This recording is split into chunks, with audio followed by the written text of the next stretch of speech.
하나님의 말씀 로마서 1장 21절 말씀 보시겠습니다. 로마서 1장 21절입니다.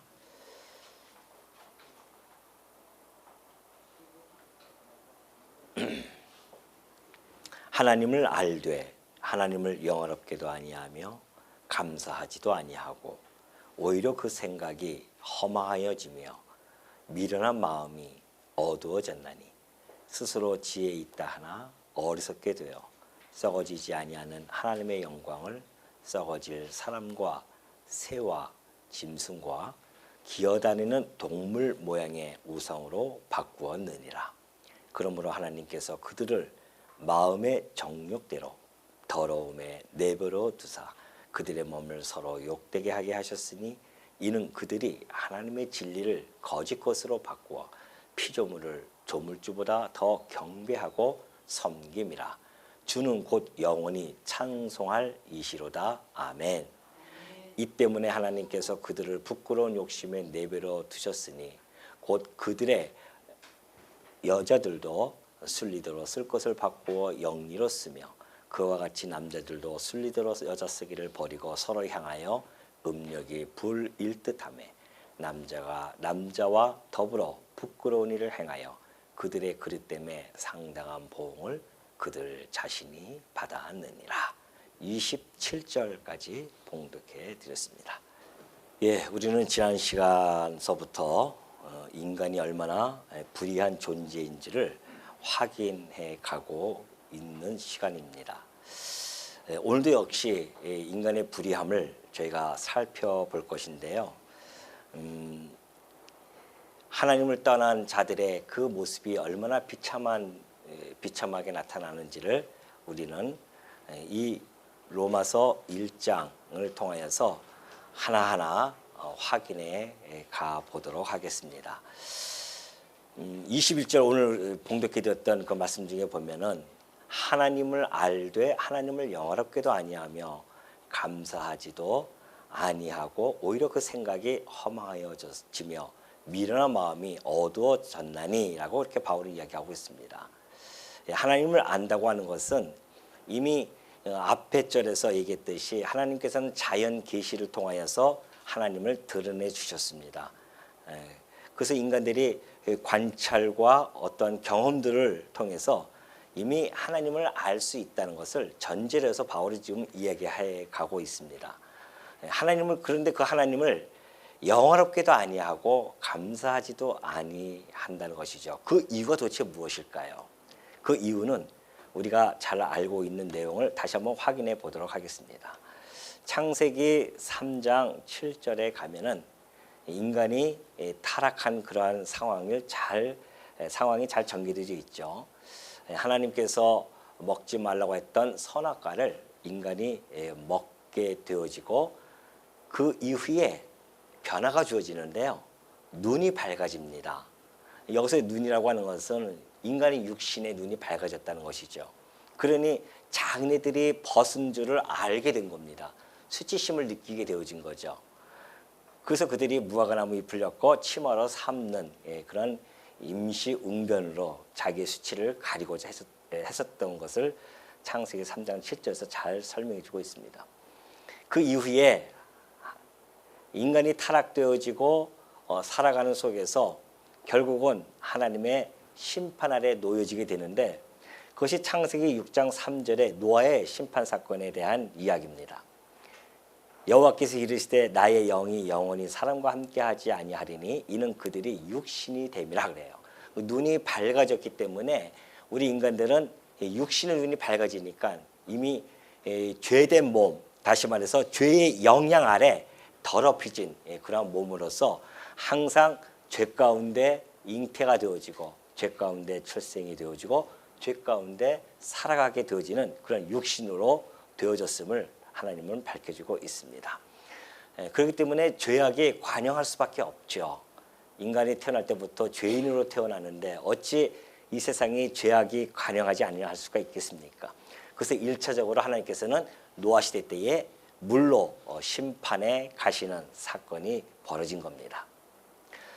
그래서 이 인간들이 그러니까 하나님께 영광을 돌려드릴 수도 없고요. 감사할 수도 없는 그 이유가 여기에 있습니다. 인간이 타락했기 때문에 영이 죽었다는 이야기예요. 하나님께서 그 인간을 처음 만드실 때는 하나님의 형상대로 만드셨고 사람의 길을 생명을 불어넣어 주셔서 인간은 살아있는 영으로서 살아왔지만은 그러나 타락한 이후에는 죽은 영으로 이 땅에 태어나는 겁니다. 그래서 베드로가 얘기했듯이 이성 없는 그러한 짐승들처럼 잡혀먹기 위해 태어난 그런 짐승들 같은 그런 모양이 바로 우리 인간 타락된 인간들의 모습임을 잘 설명해 준 바가 있습니다.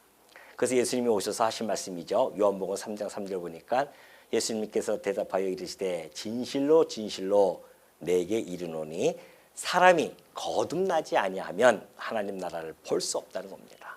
거듭나야 된다는 것이죠. 이미 우리는 영이 죽었기 때문에 다시 우리의 영혼이 살아나지 아니하면 그 신령한 것들을 볼 수가 없어요.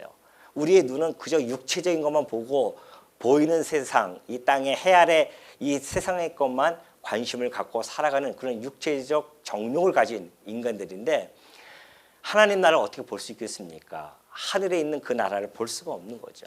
신령한 것들을 볼 수가 없습니다. 그래서 예수님이 오셔서 하신 말씀이 거듭나야 된다. 우리의 영이 다시 살아나야 된다는 겁니다. 죽었던 영이었죠. 그래야만이 하나님을 올바로 알 수가 있고 볼 수도 있고 하나님께 영광을 돌려드릴 수도 있고 감사할 수도 있는 겁니다. 바로 우리 성도님들처럼 이렇게 영이 거듭나야 우리가 하나님께 영광을 오늘도 돌려드리고 오늘도 찬송을 하고 오늘도 하나님께 감사하는 이유는 우리가 거듭났기 때문에 그것이 가능한 것이라는 것을 예수님이 밝혀주고 있는 겁니다.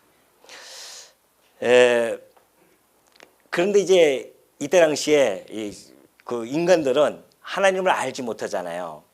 인간이 이미 하나님을 영원하게도 아니하고 감사하지도 아니하는 그러한 상태에 있습니다. 그것은 곧 하나님을 떠난 그러한 상태라는 것입니다.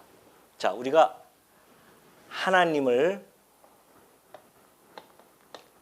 떠난 인생에 대해서 한번 살펴보면요. 지금 바울이 이렇게 설명을 잘 해주고 있죠. 하나님을 떠난 인생들은 먼저 그 생각이 허망해졌습니다. 인간들이 가지고 있는 생각이 허망해요. 허망하다고 하는 것은 거짓되고 우리가 이제 그 어르신들 나이가 연세가 많으신 분들을 보면은 이제 정신이 오락가락 하시잖아요. 그래서 망령 나셨나 봐, 망령 나셨나 봐 우리가 그렇게 이야기하는데 그것처럼 우리의 정신이 온전하지 않다는 겁니다. 우리의 생각이 온전해지지 않아요. 생각하는 것마다 다 거짓되고 온전하지 않는 것을 허망이라고 하잖아요. 그 허망한 우리의 생각이 그렇게 되어졌다는 겁니다. 그리고 이 마음이라고 하는 것은 우리 인간들의 존재, 인간 존재의 사실은 축이에요. 그래서 우리가 가지고 있는 우리 인간 깊숙이 감춰져 있는 원동력이라고 할 수 있습니다. 그래서 모든 우리의 말, 행동, 그리고 심사, 생각들, 언행심사죠. 이 모든 것들의 원천이 마음이거든요. 근데 그 마음이 우리의 깊은 곳에 사실은 자리 잡고 있습니다. 그래서 마음의 작용이 일어난 겁니다. 우리의 생각하는 작용들, 감정을 느끼는 것들, 그리고 의지 결단해서 우리가 행동하는 모든 것들이 이 마음으로부터 움직이는 원동력이죠.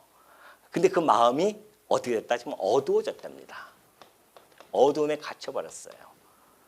이것이 하나님을 떠난 인생들의 상태입니다. 바울이 너무나 정확하게 잘 지금 밝혀주고 있습니다. 그렇다고 한다면 생각이 허망하고 마음이 어두워진 상태는 어떤 결과를 나타내냐면 공허해져요. 뿐만 아니라 허무해집니다. 공허와 허무함이 가득 차게 되어집니다. 그래서 우리가 이 땅에 살아가다 보면은 20대, 10대, 20대 정신없죠. 그냥 앞에 앞날을 희망하면서 열심히 살아가고 막 그러죠. 그런데 결혼하고 30대, 40대 지나고 한 50대 정도 되어지면은 이 세상이 내 뜻대로 되어지지 않는다는 것을 너무나 잘 알게 되어지고 또 뿐만이 아니라 우리의 삶이라고 하는 것이 뒤돌아보니까 너무 허무하다는 겁니다. 내가 이러려고 이 땅에 태어났는가라는 생각을 갖게 되어지죠. 아침에 일어나면 밥을 먹고 일터로 나갑니다. 그리고 열심히 가서 일을 해요. 때로는 정말 속상한 이야기도 듣고 상사로부터 욕도 얻어먹고 동료의 갈등, 후배들의 선배를 알게 우습게 하는 이런 것들을 수모를 당하면서 우리는 살아갑니다. 그리고 저녁 때 힘들어서 집에 돌아와서 이제 밥 한 숟갈 가요 먹고 나면 피곤해서 지쳐서 또 자요. 그 다음날은 또 어떻습니까? 그 다음날 또 그런 반복된 삶을 살아갑니다. 정신없이 막 살 때는 몰랐었는데 나중에 한 50대 정도 되어지니까 인생을 뒤돌아보니까 허무하다는 겁니다.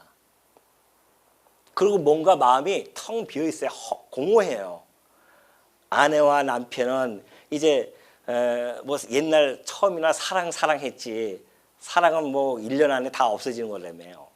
그리고 이제 정으로 사는 건데 그 정마저도 이제 떨어지고 하다 보면은 옆에 있는 남편이 남편 같지도 않고 아내는 아내 같지도 않고 자식들은 이미 다 커가지고 또 분가해가지고서는 살아가니 공허해질 수밖에 없는 겁니다. 마음이 텅 비어있고. 그래서 때로는 그냥 먼 산을 쳐다보기도 하고 가끔 거다가 멍 때린다고 하잖아요. 혼자서 멍 때리고 이렇게 있기도 하고. 이것이 우리들의 인간의 모습입니다. 그래서 어느 의사가 연구를 했다는 거 아닙니까? 가장 중추적인 신경질환의 60~70%가 인간의 공허함과 허무로부터 온다는 것을 밝히는 거예요. 인간이 공허하고 허무하니까 신경적으로 많은 질병이 생기는 겁니다. 그래서 우울증도 오기도 하고 분노 조절을 못해서 분노 장애가 일어나기도 하고 요즘 보십시오. 얼마나 많은 일들이 벌어지는지. 별것도 아닌 거 가지고서는 차 한번 빵 눌렀다고 차 뒤에서 망치 들고서는 막 차를 때려 부시는 그런 영상도 있고요. 인간들이 분노 조절이 안 돼요. 험하고 공허하기 때문에 그래요. 그러다가 나중에 그냥 무덤에 그냥 끌려가는 거 아닙니까? 얼마나 공허합니까? 허무하고. 이것이 하나님을 떠난 인생의 결국입니다. 어쩔 수 없어요. 우리 인생은 다 이렇게 가는 겁니다. 그래서 어디서 왔다, 어디로 가는지도 모르고요. 그냥 이 땅에 눈 떠보니까 이 땅에 태어났고 그리고 환경 속에서 살아다 보니까 뭐 친구도 사귀고 또 결혼도 하고 아기도 낳고 그러다가 늙어서 다 앞에 아무도 없이 혼자서 외롭게 그렇게 병들고 죽어가는 모습. 어디로 가는지도 모르고 그냥 무덤가에 끌려가는 그런 모습이 우리 인간들의 모습이 아니겠냐 말이죠. 그러니 그런 것들을 직접적으로 보고 우리 선배들의 가는 모습을 보고 내가 지금 가고 있고 이런 것을 느낄 때마다 우리는 허무해질 수밖에 없고 공허해질 수밖에 없음을 바울은 여기서 너무나 아주 명료하게 밝혀주고 있죠. 그 생각이 허망하여지며 미련한 마음이 어두워져서 스스로 지혜 있다 해요. 막 자기가 잘났다고 막 지혜 있다 하지만 사실은 어리석게 되어 썩어지지 아니하는 하나님의 영광을 썩어질 사람과 새와 짐승과 기어다니는 동물 모양의 우성으로 바꾸게 되어집니다. 자, 이러니 공허하고 허무하니까 사람들이 정신적인 공허함을 채워야 될 거 아닙니까? 정신적인 것으로 이 공허함과 허무를 채우기 위해서는 우상으로 그 마음을 채워지기 시작합니다. 우상을 채워지는 거예요. 뭔가 의지의 대상을 만듭니다. 그래서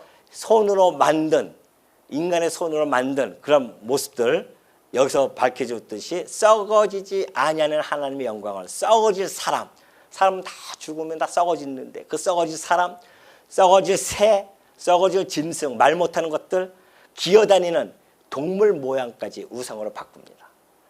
여러분 이 모양은 여러분 잘 아시죠?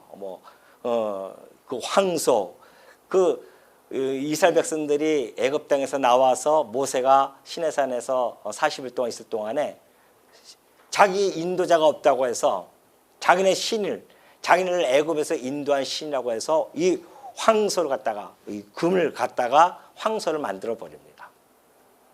그러면서 그 황소를 바라보면서 이 황소가 이 황금소가 우리를 인도한 하나님이라고 그렇게 그들은 그 하나님 이 황소를 향해서 막 찬양하고 경배한단 말이죠. 그 인간의 모습입니다.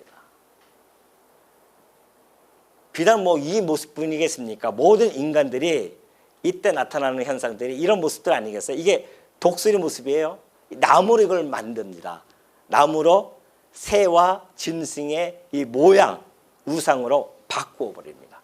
그리고 거기에다가 자기가 의지를 하고 살아가게 되죠. 사실 이 나무가 뭐라고요? 그러니 바울은 지금 이 로마서 1장을 풀어나갈 때에 그의 배경은 이사야서입니다. 이사야서 44장 15절 한번 볼까요? 44장 15절에서 이사야 선지자는 이렇게 표현해주고 있어요. 이 나무는 아까 보셨던 그런 나무입니다. 그때 당시에 아세라 목상을 만들고 그랬기 때문에 똑같은 목상이에요. 그 목상 곧 이 나무는 사람이 땔감을 삼는 것이거늘 그렇잖아요. 그 나무는 사람이 땔감을 삼는 것입니다. 그가 그것을 가지고 자기 몸을 덮기도 하고 불을 피워서 떡을 굽기도 해요. 그리고 신상을 만들어서 경배도 합니다. 우상을 만들고 그 앞에 엎드리기도 하는구나. 얼마나 한심한 일이냐 이 이야기입니다. 그 중에 절반은 불에 사르고 그 나무입니다. 절반으로는 고기를 구워 먹고 배불리며 또 몸을 덮게 하여 이르기를 아하 따뜻하다. 내가 불을 보았구나. 그렇게 하면서 그 나머지로는 신상 곧 자기의 우상을 만들고 그 앞에 엎드려 경배하며 그것에게 기도하여 이르기를 너는 나의 신이니 나를 구원하라 하는도다. 얼마나 어리석은 모습입니까? 계속해서 이사야 선지자는 이렇게 이 진술해 가고 있습니다. 그들이 알지도 못하고 깨달지도 못하면 그들의 눈이 가려서 보지 못하며 그들의 마음이 어두워져서 깨달지 못함이니라. 마음에 생각도 없고 지식도 없고 총명도 없으므로 내가 그것의 절반을 불사르고 또한 그 숯불에서 떡도 굽고 고기도 구워 먹었거늘 내가 어찌 그 나무지로 가증한 물건을 만들겠으며 내가 어찌 그 나무 토막 앞에 굴복하리요. 이렇게 말해야 되는데 지식도 없고 총명도 없으니까 그렇게 말도 못한다 말입니다. 또 그는 죄를 먹고 허탄한 마음에 미혹되어 자기의 영혼을 구원하지 못하며 나의 오른손에 거짓 것이 있지 아니하냐. 그렇게 하지도 못한다는 겁니다. 왜? 허탄한 마음에 미혹이 되어져서. 이 나무는 내가 땔감이고 내가 고기를 구워 먹을 때 쓰는 것들이지 이것이 내 영혼을 구원하지 못하며 이것은 거짓 것이다 라고 그렇게 말하지 못하는 인간들. 이것이 바로 마음이 어두워졌고 마음의 생각도 없고 지식도 없고 총명도 없고 허탄한 마음에 미혹되어졌기 때문에 그렇습니다. 우리나라는 안 그렇습니까? 마을 어귀마다 있는 것이 뭐예요? 장승을 갖다가 두 개를 딱 합니다. 하나는 천하대장군, 하나는 지하여장군 해가지고서는 이 장승이 우리 마을의 이걸 막아줄 것이다. 그리고 그 나무를 가서 또 불을 떼요. 따뜻하다 따뜻하다 하면서 그 나무를 떼서 고기도 구워 먹고 그래요. 이것이 인간이 하나님을 떠난 인생들의 그러한 비참한 현실이라는 겁니다. 우상으로 다 바꿔버렸어요. 일찍이 시편 기자는 이렇게 이야기하고 있습니다. 115편 4절 보니까 그래요. 그들의 우상들은 은과 금이요. 나무뿐만이 아닙니다. 은과 금으로도 아까 만들었어요. 사람의 손으로 만듭니다.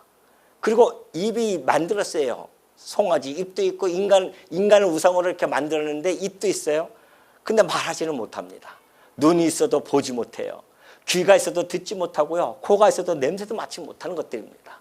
손이 있어도 만지지 못하며 발이 있어도 걷지도 못하고 목구멍이 있어도 작은 소리조차 내지 못하는 것들 앞에 인간들이 의지하고 기대고 살아간단 말입니다.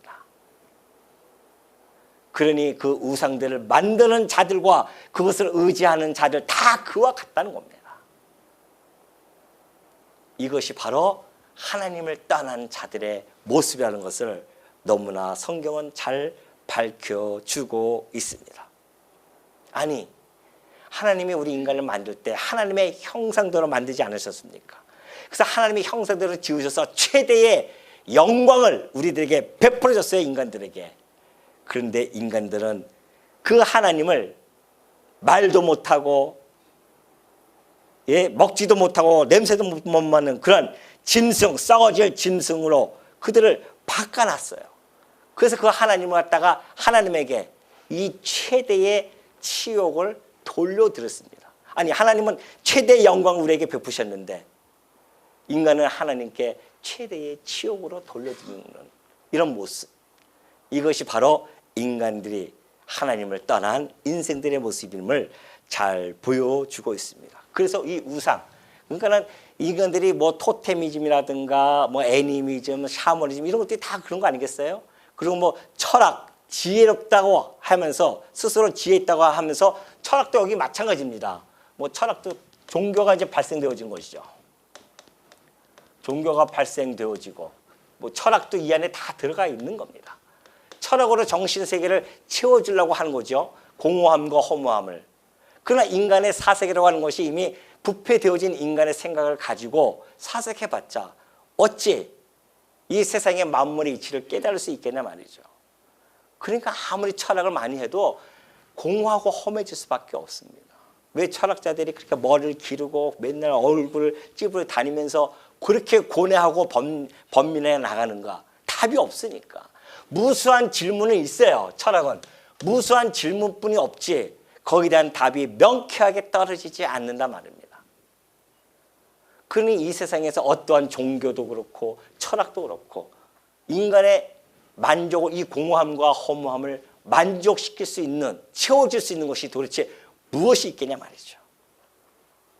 아무것도 없다는 겁니다. 그 이유가 바로 이 가장 가치롭고 가장 소중한 것을 전혀 무가치하고 전혀 쓸데없는 것과 맞바꾼 결과가 이렇게 나타난 것입니다. 그러니 하나님께서 이 24절 보니까 그러므로 하나님께서 그들을 마음의 정욕대로 더러움에 내버려 두사 그들의 몸을 서로 욕되게 하게 하셨으니 이는 그들이 하나님의 진리를 거짓 것으로 바꾸어 피조물을 조물주보다 더 경배하고 섬김이라. 주는 곧 영원히 찬송할 이시로다. 아멘. 그렇게 되어 있죠. 하나님께서요, 그들을 마음의 정욕대로 더러움에 내버려 두십니다. 내버려 뒀다고 하는 것은 버림받은 상태예요. 하나님께서 먹지 말라고 했던 선악과를 먹었어요, 인간이. 그러니까 자기 좋은 소견이 생깁니다. 선과 악을 가지고 인간들은 태어나기 시작했어요. 그러니까 하나님의 기준이 아니라 이제는 인간의 기준이 되어져서 자기가 기준이 되어집니다. 그래서 자기 기준이 되어져서 이 땅에 태어나는 것이죠. 그러니까 하나님께서 그 자기 기준대로 살아가도록 선악대로, 네 선악대로 한번 살아가봐라. 내버려 뒀어요. 그 내버려 둔 상태가 온갖 죄악만이 난무하게 되어지는데요. 그것이 사실은 무서운 심판입니다. 하나님이 내버려 둔다는 상태가 무서운 심판이에요. 가장 두렵고 가장 우리 쓰라린 그런 아픔을 줄 수밖에 없는 심판입니다. 왜 그런지 아십니까? 우리는 죄 중에 잉태되어졌고 죄 가운데서 출생되어졌고 죄 가운데서 살아가는 자들인데 하나님이 가만히 내어버려 두시니 어떻게 살아가겠습니까? 온갖 죄악만이 난무해질 수밖에 없어요. 마치 고삐 풀린 망아지처럼 이리 뛰고 저리 날뛰는 것이 인간들의 모습입니다. 그러니 인간들이 육체적으로 온갖 범죄를 행하기 시작합니다. 온갖 술이 없으면 이걸 채워줄 수가 없어요. 공허하고 허무함을 채워줄 수 없는, 이 정신적으로는 이걸 채우려고 했지만 이것도 안 돼요. 그러니까 육체적으로 채워주려고 하니까 맨날 술이야, 그냥. 네? 그런 노래도 있잖아요. 맨날 술이야, 맨날 술. 우리나라 사람들 직장 끝나고 나면 맨날 그 어디가 있습니까? 술 한잔 하고 들어가야 돼요. 맹정신으로 살아갈 수가 없단 말입니다. 힘들어서. 내가 왜 이렇게 살아야 돼 하면서 술 한잔 먹고 정신이 알까때려져야 잠시나마 그걸 잊어버릴 수가 있으니까 술이에요. 그 여기 아니면 도박 아닙니까? 뭔가 짜릿한 맛을 느끼고 싶어가지고서는 도박을 한단 말입니다. 일확천금을 누리고. 술과 이 도박에 빠져버리면 나오기가 쉽지가 않아요, 인간들이. 이 공허하고 허무한 마음에 도박이 들어가 있고 술이 들어가 있는데 거기서 더욱 깊은 수렁에 빠질 수밖에 없단 말입니다. 하면 할수록. 정신세계가 피폐해질 수밖에 없죠. 육체가 피폐해지니까 정신세계도 피폐해지는 거고, 정신세계 피폐해지면 육체도 함께 맞물려 돌아가기 때문에 피폐해질 수밖에 없습니다. 그러다 보니까는 요즘은 뭐 마약에 그냥 쩌들어 삽니다. 한국도 지금 안전지대가 아니라고 하잖아요. 지금 주부들에게도요, 그럼 마약이 막 파고 들어갑니다. 여러분 그 동영상 그 보시면은 지금 미국의 그 필라델피아 그 주가 마약 도시가 되어버렸습니다. 그래서 지금 그 영상을 보면은 좀비 마을, 말 그대로 좀비 마을이에요. 여러분 한번 보십시오. 그거 나중에 인간이 어떻게까지 타락되어지는지를. 그냥 왜 좀비라고 하냐면은 제가 차마 이게 모양을 못 내겠네요. 정말 기괴한 모습으로 예를 들어서 뭐 이렇게 있다 하면은 계속 이렇게 하고 있는 거예요, 그냥. 마약에 취해가서 정신이 그걸 이끌어가지 못합니다. 사람마다 그냥 다 좀비처럼 이렇게 있는 거예요. 공공연히 경찰이 있어도 마약이 다 유통이 되어지고 그렇게 살아가고 있습니다. 왜? 공허하고 허무한데 뭘로 채워주겠습니까? 마약을 채워줄 수밖에 없어요. 그러니 우리 때는 그래도 이것이 도덕적으로 윤리적으로 좀 아니다 싶어가지고 했는데 이미 지금 깊숙이 파고 들어오고 있습니다. 한국 땅에도. 우리 후대 자식들을 그때는 어떻게 될지 몰라요. 지금 경계령이 열어졌습니다. 경계령. 너무 쉽게 마약을 주고 살 수 있는 그런 유통시대가 됐기 때문에 그러니까 어떻게 하면 좋습니까? 그것뿐만 아니라 뭐 섹스는 안 그렇습니까? 인간들이 남녀 간의 관계 속에서도 끊임없이 그거 가지고 만족을 못 느끼니까 그 공감을 채우기 위해서 뭐 스와핑이라든가 부부끼리 서로 교환해서 관계를 맺는다거나 아니면은 동성애 아니에요? 동성애 해서 영리로 사용한단 말입니다. 여기 얘기했던 것처럼. 그러니까 조물주보다 조물주 자리에 창조주 자리에 피조물을 갖다 놓았어요. 대체했단 말입니다. 그거로 나타나는 그 영리 형상이 이 사회 질서 속에서 그대로 나타나는 겁니다. 그래서 성적인 타락과 도덕적인 타락이 이어질 수밖에 없는 것이죠. 이게 우리 인간의 죄된 모습으로 다 지금 드러나고 있는 중입니다. 그러니 정욕대로 더러움에 내버려 두니까 인간들이 이렇게 되어질 수밖에 없다는 겁니다. 쾌락을 쫓아 살아가면 살아갈수록 그 쾌락이 가지고 만족을 못 느끼기 때문에 더 깊은 쾌락으로 빠질 수밖에 없습니다. 인간들이. 그것이 하나님이 그냥 내버려 둔 상태였습니다. 그러니 오늘 여러분들이 이곳에서부터 우리가 벗어날 수 있다고 한다면 그건 하나님이 여러분을 내버려 둔 상태가 아니라는 뜻입니다. 하나님의 은혜 가운데서 붙들어 줘야만이 우리가 이 공허함과 허무함에서 벗어나서 이 우상으로부터 철학으로부터 이 육체의 쾌락으로부터 우리가 그래도 벗어나서 살 수 있는 것은 하나님의 은혜가 우리를 붙들고 있기 때문에 그런 것이지 붙들지 아니하고 우리도 여전히 내어버려 두면 여러분과 내가 무슨 장사가 있습니까? 이쪽으로 갈 수밖에 없죠, 다. 오늘 여러분이 이 자리에 앉아 있는 것은 하나님의 은혜로 지금 붙들고 있다는 사실 잊지 마시기 바랍니다. 이것이 우리에게 감사가 나오는 거죠. 하나님께 무한한 감사가 나를 붙들고 계시는구나. 내가 잘나서 내가 똑똑해서 총명해서 지금 이곳에 안 빠지는 줄 아십니까? 아니에요. 하나님이 딱 손가락 넣으면요, 그대 다 빠질 수밖에 없는 겁니다. 우리 다 빠질 수밖에 없어요. 과거에 우리 다 빠졌었고, 뭐 안 빠진 것처럼 생각하시, 그냥 가만히 계시는데 다 빠져 있던 자들이에요. 그나마 여기서 그나마 붙들고 계시니까 지금 우리가 큰 범죄 안 하고 좀 살아가고 있는 것이지. 그러니 거짓 것으로 피조물을 조물주보다 더 경배하고 섬기게 되어졌다. 그러니 여러분, 지금 현대인도 안 그렇습니까? 우상도 그렇고요. 지금은 인간들, 마니아들이 형성되어 가지고서는 그냥 완전히 한 곳에 열중해서 그쪽으로 빠져버립니다. 요즘은 또 뭐 반려견이라든가 그런 것에 너무 빠져요. 그냥 하나님께서 주신 적당한 선에서 그들을 돌보는 건, 그거는 우리가 인간이니까 개들을 돌보고 반려견 함께 살아가는 건 좋죠. 그거는. 근데 완전히 그걸 뭐 내 자식처럼 그냥 정말 거기에 몰빵을 하는 거예요, 인간들이. 우리 성도님들이 안 그러겠지만. 오죽하면 유모차에다 차를 끌고 다니고 개를 갖다가 그거에 그냥 요번에 서울 제가 올라가서, 서울이 아니라 그 우리 큰딸 집에 한번 저번에 갔는데 거기 뭐 스타필드라는 데가 있어요. 그걸 한번 갔어요, 애들 데리고. 근데 그 건물은 반려견을 갖다가 할 수 있도록 그렇게 만들었대. 그게 뭐 거기서 신세계에서 만들었는지 어디서 삼성에서 만들었는지 하여튼. 그래가지고서는 완전히 그곳이 개판이 돼버렸어요, 다. 카페인데 다 개판이에요. 개가 함께 있는 거예요, 다. 그런데 우리가 너무 빠지는 것도 그것도 문제 아닙니까? 인간들이 지금 얼마나 공허한지요. 이 노래에 또 빠져가지고서는, 트로트 가수에 빠져가지고서는 트로트 가수에 그냥 팬덤들이 그냥 몰려다닌다는 거 아닙니까, 지금? 인간들을 하나의 우상으로 만든 겁니다. 우울증이 걸렸는데 그 가수의 노래를 듣고 고침을 받았대요. 그건 물론 좋죠, 그런 게 있으면. 그런데 그것이 이제 하나의 우상이 되어져서 그 사람을 죽으라고 쫓아다니는 거 아니겠습니까?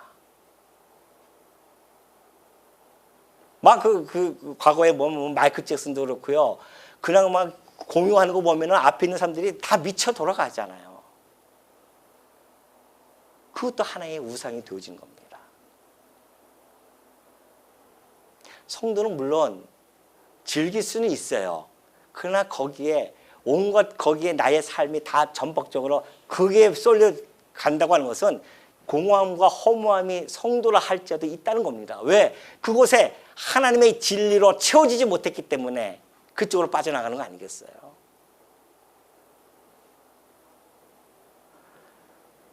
그러니 피조물을 조물주보다 더 경배합니다. 섬기고 주는 곳 영. 근데 그렇게 섬기는데 여기서 못을 박습니다, 바울이. 그렇게 섬기는 것이 아니라 뭐예요? 우리 주는 하나님은 곧 영원히 찬송할 뿐, 오직 그만이 영원히 찬송할 뿐이지 피조물을 경배하는 것은 아니라는 것을 밝혀주고 있습니다. 그러면서 26절 보니까 이 때문에 하나님께서 그들을 부끄러운 욕심에 내버려 두셨으니 곧 그들의 여자들도 순리대로 쓸 것을 바꾸어 영리로 쓰며 그와 같이 남자들도 순리대로 여자 쓰기를 버리고 서로 향하여 음욕이 부릴 듯하며 남자가 남자와 더불어 부끄러운 일을 행하여 그들의 그릇 때문에 상당한 보응을 그들 자신이 그렇게 받았느니라. 그렇게 되어 있죠. 아까 얘기했듯이 조물주 자리에 이 피조물을 대체한 분으로 말미암아 나타나는 영리 현상 중에 하나가 바로 이 동성애죠. 이런 것들이 나타나는 겁니다. 그때 당시 이 로마는요, 유례 없는 부도덕의 시대였었습니다. 그래서 이 부끄러운 욕심이라고 하는 것은 욕정이거든요. 자기 의지로 다실 수 없어요, 그 욕정을. 그러니 자기 육신의 쾌락을 쫓아서 더욱 들어가다 보니까 그렇게 할 수밖에 없는 상태에 있게 되어졌다. 그래서 이성과 양심의 그 기능이 마비가 되어졌어요. 부끄러운 일을 행하면서도 여전히 수치로 여기지 못할 만큼 그런 마비된 상태가 지금 나타났다. 결과적으로는 육체적인 보응도 나타나요. 그래서 뭐 한때 에이즈라든가 그런 것들이 나타났었고요. 뿐만이 아니죠. 뭐 정신적인 불안감이 나타나고 정서적인 중압감도 나타나고 절망감, 잠도 못 자는 불면, 죄책감 뭐 이런 것들이 정신적인 질환이 나타날 수밖에 없죠. 이쪽으로 빠져나가면은 그렇게 할 수밖에 없습니다.